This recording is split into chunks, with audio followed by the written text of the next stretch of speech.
Olá, seja muito bem-vindo a mais um vídeo do canal. Eu acho que tem que ter esse vídeo aqui como um dos primeiros vídeos, já que a gente tá terminando 2025, principalmente porque eu vou me mudar em breve e não vou poder levar todos os livros que eu tenho, então muitos livros eu não vou conseguir mostrar eles fisicamente. Eu já não vou conseguir mostrar todos os livros que eu li esse ano, porque 2 deles eu vendi, então eu não vou conseguir mostrar todos, vai faltar 2. Apesar de eu ainda não ter terminado todos os livros que eu estou lendo este ano, eu não vou ler outros livros esse ano, não vai dar tempo, pelo que eu tô vendo ali, do como vai ser meu final de ano, não vai dar tempo de ler outros livros, então eu acho que já vai dar pra fazer um panorama geral das minhas leituras deste ano de 2025. Então, eu vou falar brevemente de cada um, mas é mais para deixar registrado aqui o que foi que eu li. O primeiro livro que eu li foi O Grande Gatsby, da versão do Clube de Literatura Clássica. Ele, se eu não estou enganada, este livro faz parte do primeiro ano do clube, que eu assinei, acho que no terceiro mês de lançamento do clube, eu assinei o clube. Então, eu tenho bastante livro do clube do primeiro ano, depois eu cancelei, daí eu voltei a assinar esse ano apenas, e consegui comprar uns outros dos anos anteriores, mas enfim. Então, ficou muito tempo na minha estante esse livro. Muito tempo, muito tempo, muito tempo. Se você viu os outros 2 vídeos do meu canal, você já sabe que eu resolvi começar a ler mais o cânone clássico da literatura. E, bom, eu resolvi pegar um livro que estava ali na minha estante parado mesmo, e foi esse aqui que eu peguei, que eu escolhi, O Grande Gatsby. Acontece que eu terminei esse livro em 2025, em 6 de janeiro de 2025, mas eu não li em 6 dias não. Então, na verdade, ele é uma leitura de 2024 para 2025. Comecei em dezembro e terminei em 2025 então. Ali no dia 6 de janeiro eu sei exatamente a data. Um resumo do que é. É um moço, um rapaz que ele nasceu pobre e ele conseguiu enriquecer ao longo da vida, não de forma muito certinha. Não ficou assim muito explícito qual foi a forma que ele enriqueceu, mas fica sugestivo que não foi de formas legais e convencionais. Mas o Gatsby é um cara bacana, é um cara legal. Ele era apaixonado, quando ele era pobre, por uma garota que era extremamente rica. E ele pensa que se ele enriquecer, ele vai conseguir conquistá-la novamente. Mas o que acontece? Eles se separam por longos anos, se eu não estou enganada, 5 anos. E ele começa a fazer várias festas no grande na grande casa que ele tem, uma casa bem enorme com várias atrações, em todas as festas tem muitas atrações, porque ele quer chamar a atenção dela, mas ela é casada, ela já tem uma filhinha. Enfim, essa que é a trama do livro, não vou dar nenhum mais spoiler. Foi um livro assim que quando eu estava lendo, eu pensei, bom, é um clássico, ok, mas não estava ali me prendendo muito, mas eu continuei a leitura. Mas eu gostei bastante, acabei gostando bastante. Não achei que não ia gostar tanto, mas eu gostei muito mesmo do livro. Não é um livro que eu queira reler no futuro, mas no geral foi um livro que me agradou para passar o tempo ali. Gostei muito do Gatsby. O narrador, na verdade, não é o Gatsby, ele é um cara que ficou amigo do Gatsby, que é parente da moça que ele gosta, que o Gatsby é apaixonado. Não sei se eu falo mais spoiler. Vou falar só um. Não gostei do final. Não gostei do final. Mas o livro em si é muito bom, tá? Gostei. O segundo livro que eu li é o História da Literatura Ocidental, que é um livro que eu fiz aqui resenha no canal. O livro é separado em 4 partes, tá? A primeira parte fala ali da antiguidade, então da literatura greco-romana e o início da cristandade ali. A segunda parte é o mundo cristão. A terceira parte é a transição ali da Idade Média para o Renascimento. E a quarta parte e última é o Renascimento, tardio, diria, e a Reforma. Não vou falar muito desse livro porque já tem uma resenha aqui no canal, tá bom? O outro livro é a Ilíada do Homero, de Homero, que eu acabei vendendo pro sebo. Li a Ilíada na edição da Penguin, da tradução do Frederico Lourenço. Foi a minha primeira epopeia que eu li. E a tradução dele não é uma tradução inversa, é uma tradução em prosa. E eu escolhi propositalmente porque eu vi que muitas pessoas que eu pego referências, como o professor Rodrigo Gurgel, por exemplo, eles estavam indicando essa tradução para um primeiro contato com Homero para a pessoa que for ler não se assustar. Eu gostei muito, eu quero fazer uma releitura no futuro mais inverso. Tem muitas cenas de guerra, né, eu vou falar brevemente, assim. É a história do finalzinho da Guerra de Troia, isso que é a Ilíada, ali, com foco bastante em dois personagens, que é em Aquiles e em Heitor. O livro em si, ele tem muita cena de guerra, então assim, vai ter muita cena de decapitação, de morte, estilos de morte ali, com espada e tudo mais. E tem umas partes que são engraçadas, então os diálogos de Heitor com Paris, que é o irmão dele, é muito engraçado, assim. Ele. Todo mundo meio que dá no meio de Paris, porque ele que provocou a guerra inteira. Tava ali meio que quase acontecendo, mas aí o que aconteceu entre Paris e Agamenon, se eu não tô enganada, esse é o nome do cara que ele roubou a mulher, que é a Helena. Aí suscitou a guerra e ocasionou a guerra, né? Então os diálogos as pessoas falando de Paris é muito engraçado, o diálogo de Heitor e Paris é muito engraçado. Também tem as cenas tristes, como por exemplo, a morte de Heitor é muito triste, muito. Um pouquinho antes da morte de Heitor, o diálogo que ele tem com a esposa também é bem triste. O diálogo de Aquiles com o pai de Heitor também. Quando um personagem tava falando, começava a falar, ele contextualizava toda a história da família dele. Então, assim, você ficava sabendo que ele era filho de fulano de tal, que era filho de fulano de tal. Teve uma cena, inclusive, que dois caras inimigos, né, de exércitos inimigos, estavam, assim, lutando, iam lutar, mas paravam o rolê pra se xingar, basicamente, né, pra falar, conversar, né. E aí eles descobriram que lá no passado a família deles se conhecia e eles decidiram fazer um pacto de um não matar o outro e seguir em diante e continuar a guerra com outras pessoas ali. Então, é bem interessante, achei bem legal a leitura e pretendo reler em verso um dia, tá? Depois eu li esse livro aqui. Eu não li a edição do Clube de Literatura, eu li uma outra edição que era um pouquinho mais gordinha e que tinha bastante texto de apoio. Eu li esse livro não porque eu li para mim, não porque eu escolhi ler este livro como eu ler. Eu escolhi esse livro para ler em voz alta com a minha filha. Então, cada dia eu li 1 ou 2 páginas. Eu demorei bastante para ler com ela. Cara, eu não sei. Todas as resenhas que eu vi desse livro foram extremamente positivas. De fato, assim, é um livro que tem umas partes bem bonitinhas mesmo.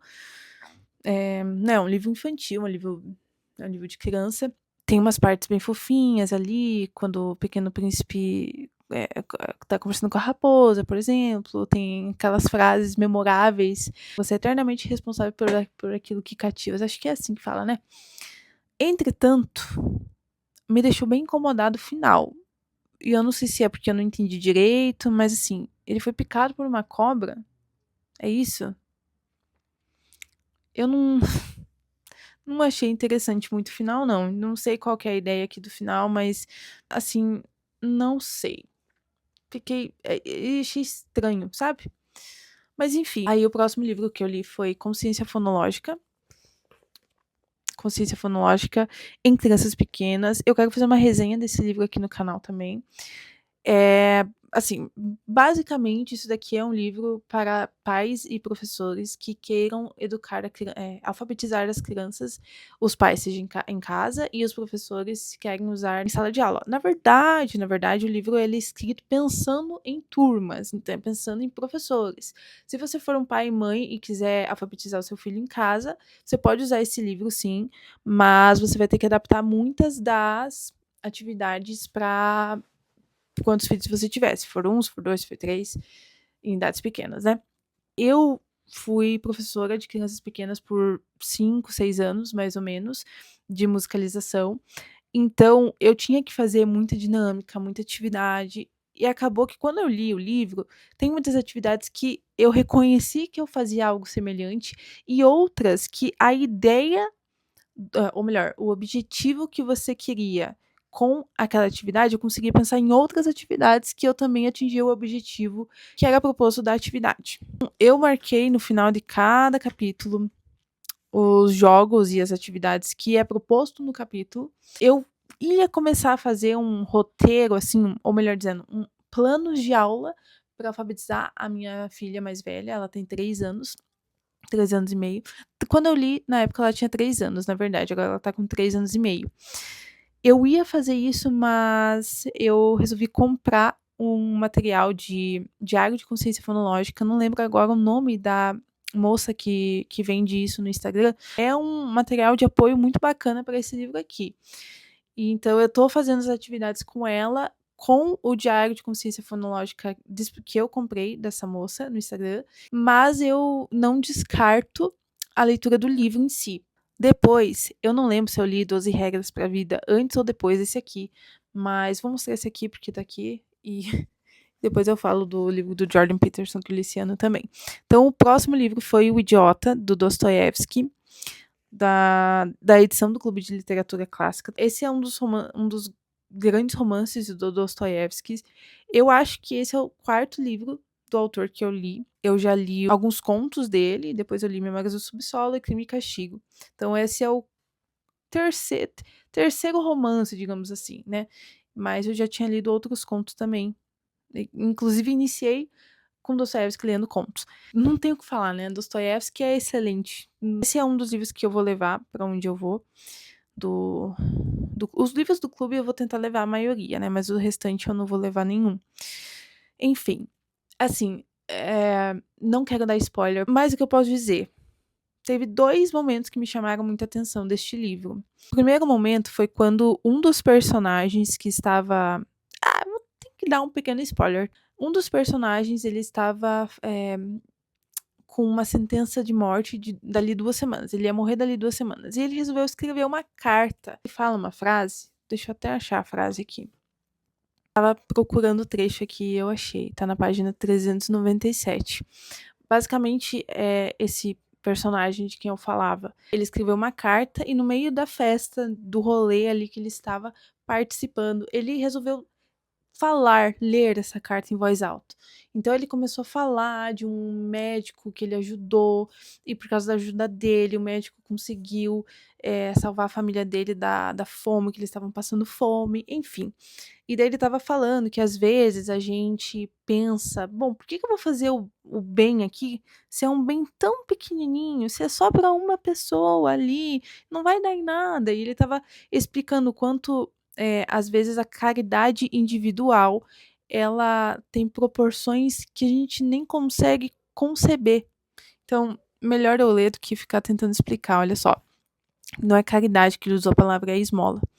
Quem atenta contra a esmola individual atenta contra a natureza humana e despreza a sua dignidade pessoal. Mas a organização da esmola social e a questão da liberdade pessoal são 2 questões diferentes, embora não se excluam uma da outra. A boa ação isolada sempre permanecerá, porque é uma necessidade pessoal, a necessidade muito forte de um indivíduo influenciar outro. Aí eu quero ler outra parte também deste trecho. Por isso pergunto eu, quantos lances pode haver numa vida e quanta coisa dessa vida é para nós desconhecida? Lançando-se uma semente, uma esmola, uma boa ação, assuma a forma que assumir. Oferece-se uma parte de nossa personalidade própria e recebe-se uma parte da outra. Por outro lado, todas as nossas ideias, todas as sementes lançadas por nós, que provavelmente até já teremos esquecido, germinarão e crescerão. Quem de nós receber, transmitirá ao outro. E como podemos saber que participação isso terá na futura solução dos destinos da humanidade? E se o conhecimento e o trabalho de toda uma vida nos elevarem finalmente até sermos capazes de lançar uma semente enorme, de deixar ao mundo uma ideia gigantesca? Essa foi uma das partes que mais eu fiquei pensando por dias depois que eu li.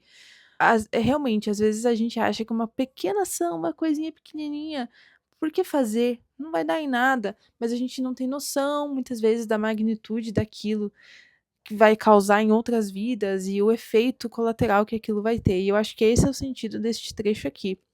Aí teve o outro trecho que eu falei que também fiquei pensando por muito tempo. Tem 4 partes o livro.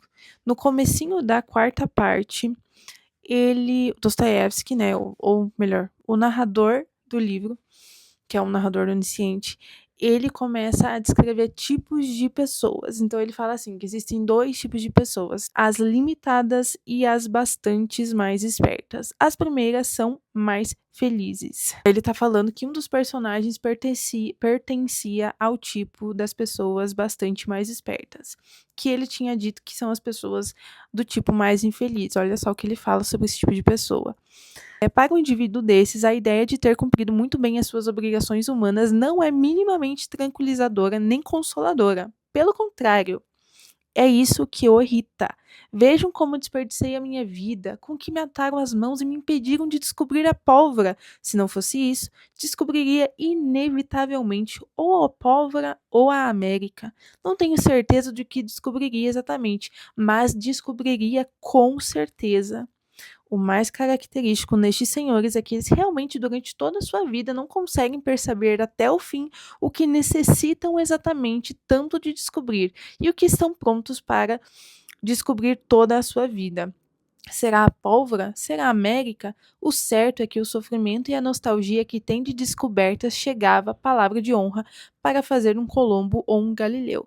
Nossa, essa parte é muito genial. Eu acho que ele fala um pouco parecido com isso no livro do Crime e Castigo, onde ele fala das pessoas quase extraordinárias, mas eu não vou lembrar porque faz muito tempo que eu li Crime e Castigo. Não tenho mais nada para falar desse livro, fantástico, né? O outro livro que eu li foi o 12 Regras para a Vida. Esse livro eu vendi para uma amiga, então não tenho ele aqui para mostrar. Eu queria ter lido há muito tempo, eu conheci o Jordan Peterson em 2019, mas eu nunca tinha lido o livro dele ainda, só visto vídeos no YouTube e palestras. E o livro, ele é basicamente 12 principais capítulos ali, falando de regras que você deve adotar na tua vida para que você tenha uma vida com mais ordem. É essa a ideia do livro ali. O outro livro que eu li foi Os 4 Temperamentos na Educação dos Filhos, do Ítalo Marcilli.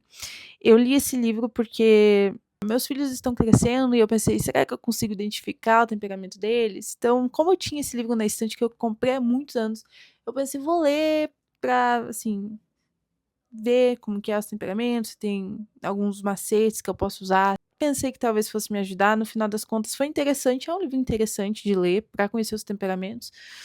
Mas assim, outro livro que eu li foi A Mente Bem Treinada. Eu falo como se fosse pouca coisa, né? Olha o tamanho desse livro. Acho que foi o livro mais grande que eu li. Talvez a Divina Comédia foi maior. Eu quero fazer uma resenha só sobre esse livro, tá? Porque eu tenho muita coisa para falar desse livro. Muita coisa mesmo. É um livro bom. Eu acho que para todos os pais educadores que fazem homeschooling ou que querem fazer o after schooling ou que, enfim, querem conhecer um pouco mais da educação clássica, eu acho que vale a pena a leitura, sim, dele. Tem muita parte que você vai ter que pular dos recursos que as autoras colocam ali para você utilizar com os teus filhos em cada matéria. Eu acho que praticamente você pode pular tudo, porque a não ser que você seja um americano que aprendeu português e que está vendo meu vídeo. Mas também se você for católico, daí também já esquece. Daí eu vou explicar isso na resenha do livro, deste livro aqui, ok? Isso que eu estou falando agora. Porque, assim, os recursos que tem ali, eles são todos. Porque, assim, é um livro americano, né? Norte-americano. Foi escrito por americanas. Os recursos são todos em inglês, pensando na gramática do inglês. Então, assim, você vai ter que procurar recursos na tua língua materna, no português. E preferencialmente que não seja traduzido, e sim que foi feito aqui no Brasil. Então, é um livro legal para você ter uma ideia do modelo da educação, para você fazer no homeschooling, ou, enfim, num after schooling, para você saber o que você pode priorizar na educação, né, ali dos seus filhos. Eu achei legal, mas assim, nem de longe esse livro sozinho vai te ajudar, entendeu? O livro sozinho, não. Você vai ter que ter muitos outros materiais complementares a esse livro, tá? Fique ciente disso. Mas vale a pena. Eu achei que valeu a pena. Mas tenho muitas ressalvas a fazer, mas eu quero fazer isso num vídeo específico. Ok? O outro livro, o próximo livro que eu li foi o Jane Eyre, da Charlotte Brontë. Foi o primeiro livro das Irmãs Brontë que eu li. Eu já tinha ouvido falar, mas assim, não estava muito empolgada para a leitura. Mas aí eu comecei a ver umas resenhas e aí eu fiquei assim, eu acho que vai ser legal, acho que vai valer a pena sim a leitura. Então eu comprei esse livro da edição da Zahar e olha, virou, se tornou um dos meus livros favoritos da vida. Com certeza, com certeza. Esse aqui, desculpa, pessoal, mas eu vou ter que ler também uns trechos aqui, igual eu fiz do Idiota. É uma história de amor, é uma história de romance, ok? Então, se você não gosta, talvez você não curta tanto. Acontece uma coisa quase no final do livro que o casalzinho ali não vai poder ficar junto. É assim, se você é cristão, você vai entender. Se você não for, você não vai conseguir entender a profundidade que a Jane fala aqui nesse trecho, tá? Eu vou ler e depois, enfim, eu comento. Eu me importo comigo. Quanto mais solitária, mais destituída de amigos, mais sem amparo eu estiver, mais vou me respeitar. Seguirei a lei dada por Deus e sancionada pelo homem. Vou me ater aos princípios que recebi quando estava sã e não louca, como estou agora. Leis e princípios, olha só esse trecho. Leis e princípios não são para momentos em que não há tentações, são para horas como esta, quando o corpo e a alma se erguem amotinados contra seu rigor. Rigorosos eles são, inviolados serão. Eu me arrepiei aqui. Se, de acordo com a minha conveniência pessoal, eu os descumprisse, de que valeriam? Eles têm um valor, nisso eu sempre acreditei. E se não posso acreditar agora, é porque estou insana, bastante insana, com fogo correndo nas veias e o coração batendo mais depressa do que consigo contar. Opiniões pré-concebidas, determinações passadas são tudo que eu posso contar neste momento. Ali firmo os meus pés. É uma personagem que tem uma força de caráter tão grande, ela se preocupou tanto com a alma dela que ela deixou que uma dor enorme se apoderasse dela simplesmente para ela ficar de acordo com as leis e princípios que ordenavam a vida dela. Muito bem escrito.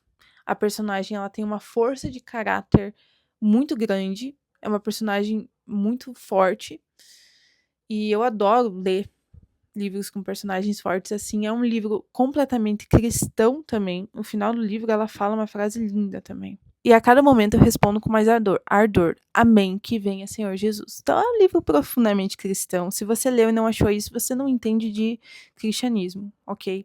Tem uma parte do livro também, só para concluir, eu continuar aqui com a minha listinha de livros que eu li esse ano. Tem duas partes, no começo e no final, em que tem personagens que eles são muito, como que eu posso falar? Moralistas, talvez. Moralista, puritano. Enfim, são religiosos, são cristãos, se dizem cristãos, mas eles não de fato o são. Eu achei interessante que a Charlotte, sendo cristã, escrevendo um livro com uma personagem forte, enraizada ali nos princípios e leis cristãos, ela conseguiu escancarar, denunciar a falsa moralidade que provavelmente existia ali naquela época. Então, eu achei um livro muito bem escrito. É um dos meus livros favoritos da vida, ok? Gostei muito mesmo. O outro livro que eu li foi esse pequeno livro aqui, do Hesíodo, Teogônia e Trabalho e os Dias. São dois livros diferentes. O primeiro é Teogônia e o segundo é Trabalhos e Dias.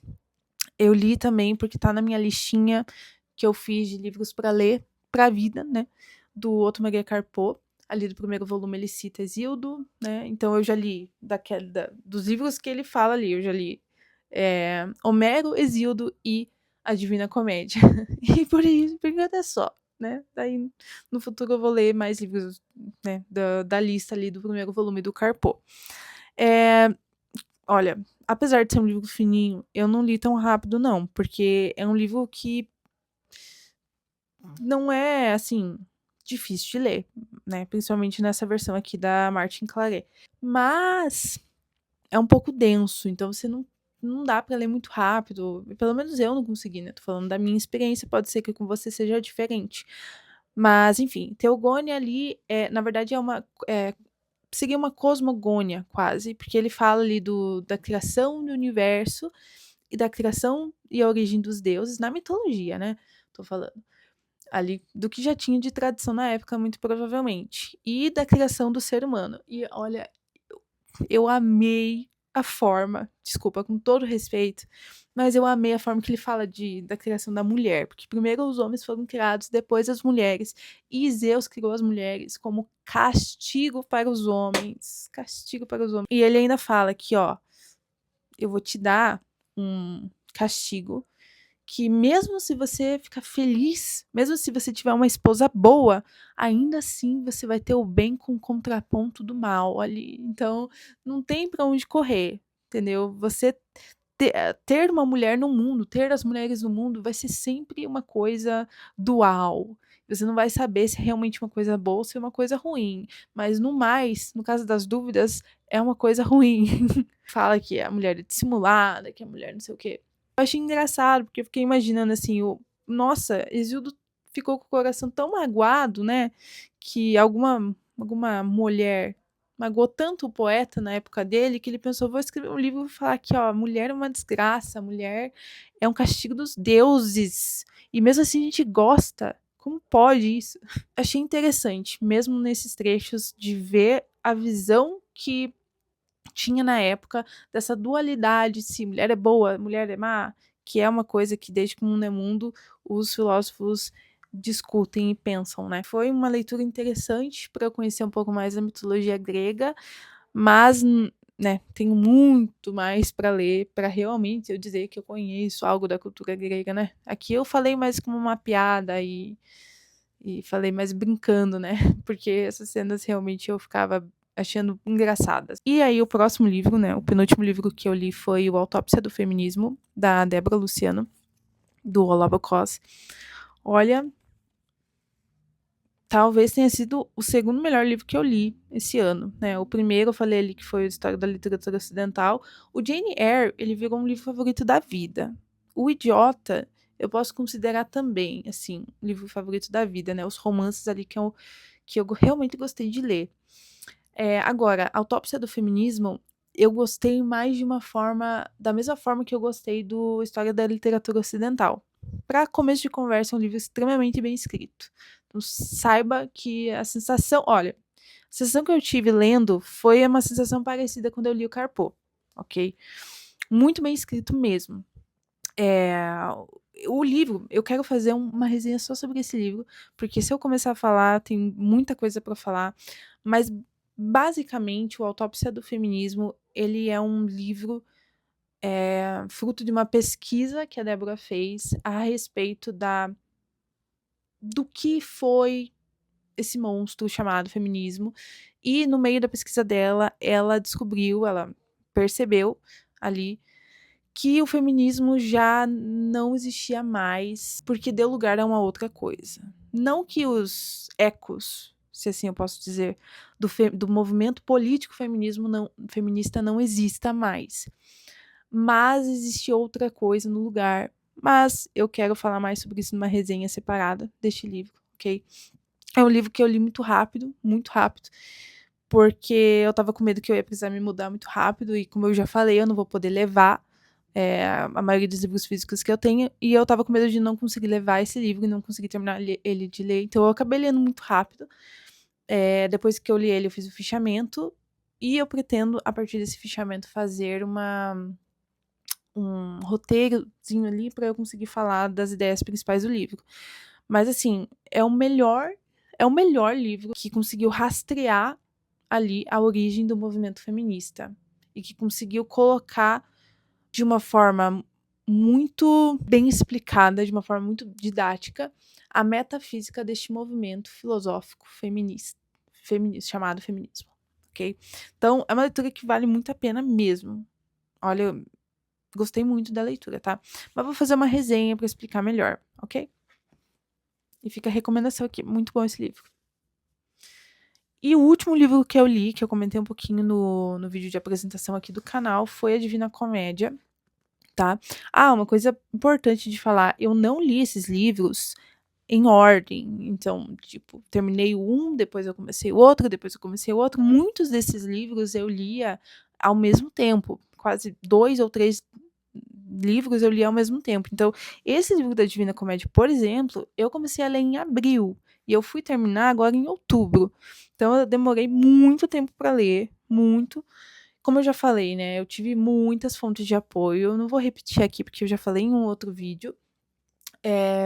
Foi um livro muito bom, mas, né, assim como eu já falei no outro vídeo, eu tenho que ser honesta para dizer que eu tenho consciência de que eu não consegui compreender completamente nesta primeira leitura. Pretendo fazer uma releitura daqui a alguns anos, numa outra tradução, provavelmente, e também pretendo assistir mais aulas e ler mais livros sobre a Divina Comédia como fonte de apoio para que quando eu faça essa releitura seja mais proveitosa para eu conseguir entender. Mas assim, se você não sabe do que é que trata a Divina Comédia, vou fazer um resumo de 1 minuto, vamos dizer assim. Basicamente, o Dante ele se coloca como personagem principal dessa poesia épica e ele encontra ali numa floresta 3 animais e ele pensa: "Bom, agora para mim, o que vai acontecer aqui? Como que eu vou escapar dessa floresta aqui?". E aí ele encontra Virgílio ali, o poeta Virgílio mesmo, como um personagem. Virgílio é um personagem bem importante na Divina Comédia. E o Virgílio fala: "Ó, por oração de uma moça que ama muito você, lá no céu, ela está lá no céu, no paraíso, ela intercedeu pela sua alma para eu vir aqui te salvar. Só que antes de eu conseguir fazer isso, você vai ter que passar ali pelo inferno". A Divina Comédia é a trajetória do Dante, do personagem Dante, do inferno até o purgatório, até o paraíso. É isso que é a Divina Comédia. A parte do inferno tem 34 capítulos, que é chamado de canto. O Purgatório tem 33 capítulos e o Paraíso também tem 33 capítulos, cantos, né? E é assim que é dividido o poema. Então ele passa ali pelas etapas, digamos assim, de cada um desses lugares. Então ali no inferno tem como que fala? Os círculos. Tem os círculos e ele vai passando de círculo. Cada círculo que ele vai entrando mais a fundo é um pecado pior do que o outro. Então ele vai ali até que ele ele vai descendo na Terra. Então ele vai entrando no centro da Terra até que ele chega ali no último círculo do inferno, onde está o próprio Satanás, Lúcifer. E aí ele é meio que arremessado ali. Ele entra no centro da Terra e ele é arremessado pelo outro lado do globo. E ali ele tem que escalar a montanha do Purgatório. E depois que ele consegue escalar essa montanha até o final ali do Purgatório, ele então entra dentro do paraíso, que também não é assim, ele entra do nada. E Virgílio, então, o deixa para que a moça que tinha lá na floresta intercedido por ele, ela ali que vai conseguir ir com ele passando pelos céus do paraíso, tá? Daí ele vai passando de céu em céu, ali no paraíso. É basicamente, nossa, eu fiz um resumo, bem resumo mesmo, um resumo bem resumo de orelha de livro, né? O inferno e o purgatório em si não foi tão difícil de ler, né? Não que não tenha sido difícil, mas não foi tão difícil. Agora o paraíso, nossa, foi difícil de ler. Paraíso eu estagnei ali no comecinho, porque realmente parece que fica mais poético, fica mais abstrato as coisas. Então, eu achei mais difícil, assim, a leitura do Paraíso. Eu acho que eu consegui pegar a ideia e quero fazer algumas anotações ali dos ciclos, do inferno. Eu comprei a Divina Comédia em quadrinhos da editora Princípios, acho que é esse o nome da editora. E eu acho que eu vou acabar, antes de fazer a releitura deste poema, vou acabar comprando edições para crianças, ou melhor dizendo, edições que estejam em quadrinhos, que sejam mais explicativas, ou então muitos livros de apoio, que eu acho que eu vou conseguir ir compreendendo cada vez melhor esta obra. E aí, quando eu fizer a releitura, talvez eu não demore tanto tempo quanto eu demorei agora, né? Mas é isso. Então, esses foram os livros que eu li esse ano. Eu acho que no total foram cerca de 12, 13 livros. E eu acho que foi um número ok. Talvez eu consiga ler menos ano que vem, não sei. Não, eu não vou ficar com meta de ler quantidade de livros, apesar de que ano que vem eu quero ler 12, pelo menos, curtos. Um em cada mês ali, eu tô com um projetinho que eu vou falar em outro vídeo.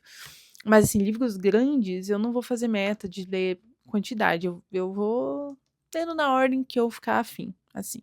E daí, só pra terminar, dos livros lidos de 2025, eu vou falar os livros que eu tô lendo agora, no final de outubro, que tô na metade, dos dois eu tô na metade, que até dezembro com certeza eu vou terminar, mas tenho certeza que não vou conseguir ler outro, não vou conseguir encaixar outro em 2025 ainda.